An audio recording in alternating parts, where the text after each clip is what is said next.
ਲਹਿੰਦੇ ਪੰਜਾਬ ਤੋਂ ਮੈਂ ਤੁਹਾਡਾ ਹੋਸਟ ਮਹਿਰ ਵਕਾਰ ਅਨਵਰ ਇਸ ਵੇਲੇ ਮੌਜੂਦ ਹਾਂ ਇਲਾਹਾਬਾਦ ਦੇ ਵਿੱਚ। ਅੱਜ ਵੱਡੀ ਈਦ ਦਾ ਦੂਸਰਾ ਦਿਨ ਹੈ ਤੇ ਜਿਹੜੇ ਸ਼ਹਿਰੀ ਨੇ ਉਹ ਘਰਾਂ ਦੇ ਵਿੱਚ ਜਿਹੜੀਆਂ ਸੁਨਤੇ ਇਬਰਾਹੀਮੀ ਉਹ ਅਦਾ ਕਰਦੇ ਪਏ ਨੇ, ਤੇ ਦੂਸਰੇ ਪਾਸੇ ਡੀਸੀ ਕਸੂਰ ਤੇ ਨਾਲ ਅਸਿਸਟੈਂਟ ਕਮਿਸ਼ਨਰ ਚੂਨੀ LWMC ਦਾ ਪੂਰਾ ਅਮਲਾ ਆਪਦੀ ਜਿਹੜੀ ਈਦ ਲੋਕਾਂ ਦੀਆਂ ਖੁਸ਼ੀਆਂ ਦੇ ਨਾਲ ਸ਼ਾਮਲ ਕਰਦੇ ਪਏ ਨੇ। ਸਫਾਈ ਸੁਥਰਾਈ ਦੇ ਹਵਾਲੇ ਦੇ ਨਾਲ ਪੂਰੀ ਤਹਿਸੀਲ ਦੇ ਵਿੱਚ ਜਿਹੜੇ ਵੱਡੇ ਇੰਤਜ਼ਾਮਾਤ ਕੀਤੇ ਗਏ ਨੇ। ਪੂਰੇ ਡਿਸਟ੍ਰਿਕਟ ਦੇ ਵਿੱਚ ਇਸ ਟਾਈਮ ਕੋਈ ਵੀ ਬਦਬੂ ਜਿਹੜੀ ਹੈ दूर दूर तक नज़र नहीं आती पई, सड़कां चमकदियां पईयां ने। डीसी कसूर मौजूद है, उहदे नाल गल करने आ जी सर।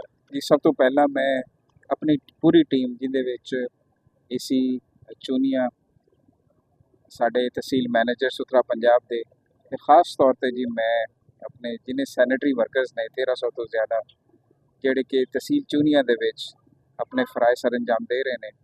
तुसीं देख सकते हो सफाई सुथराई की हालत जिहड़ी है वो टॉप नॉच है। किधरे भी सानू किसी भी किस्म के जानवर की आलाइश नज़र नहीं आ रही। तफोन वाली कोई सूरत हाल नहीं है। इसका क्रेडिट जो मैं अपनी पूरी टीम को देना चाहूँगा। साढ़े अमले के नाल ताउन करो तो जोड़े बैग्स तुहानू दिते गए ने कुर्बानी करने तो बाद आलाइशां जड़ियाँ ने उनके पा के अपने घर तो बाहर रखो ताकि जी जो साड़ी टीम आए तो चुक के लै। ਤੇ ਵੱਡੀ ਈਦ ਦੀਆਂ ਜਿਹੜੀਆਂ ਖੁਸ਼ੀਆਂ ਨੇ ਇਹਦੇ ਹਵਾਲੇ ਦੇ ਨਾਲ ਕੀ ਦੱਸੋ? ਤੇ ਮੈਡਮ ਵੀ ਕੱਲ ਦੀ ਅਸੀਂ ਵੇਖਦੇ ਪਏ ਸੜਕਾਂ ਦੇ ਉੱਤੇ ਆਵਾਮ ਦੇ ਨਾਲ ਨੇ, ਤੇ ਤੁਸੀਂ ਜਿਹੜੀਆਂ ਆਪਦੀਆਂ ਖੁਸ਼ੀਆਂ ਨੂੰ ਕਿਸ ਤਰ੍ਹਾਂ ਸੈਲੀਬ੍ਰੇਟ ਕਰਦੇ ਹੋ?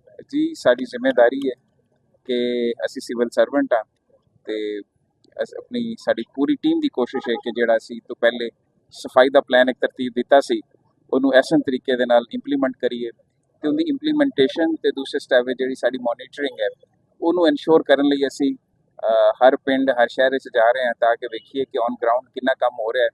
तो मैं इस हवाले दे नाल अपनी पूरी टीम खास तौर पर इसी चूनिया साहिबा नूं एप्रीशिएट करना चाहांगा कि जिन्होंने बहुत सोहनी अरेंजमेंटां कीतियां ते माशाअल्लाह जिन्ना भी फीडबैक आया सानूं लोगों के राहीं बड़ा पॉजिटिव है। जी तुसीं वेख्या सोहनी ईद दे उत्ते पूरी तहसील दे विच सोहणे इंतजामात कीते गए ने। डीसी कसूर साहब दसदे पए ने असिस्टेंट कमिश्नर चूनिया नूं शाबाशी दित्ती जांदी पई है ते इसे तरह ही मुसलसल जिहड़ा सफाई सुथराई दा काम है पूरे शहर दे विच कीता जावेगा ते शहरी जिहड़े ने आपदी वड्डी ईद दीयां वड्डियां खुशियां मनावण जी।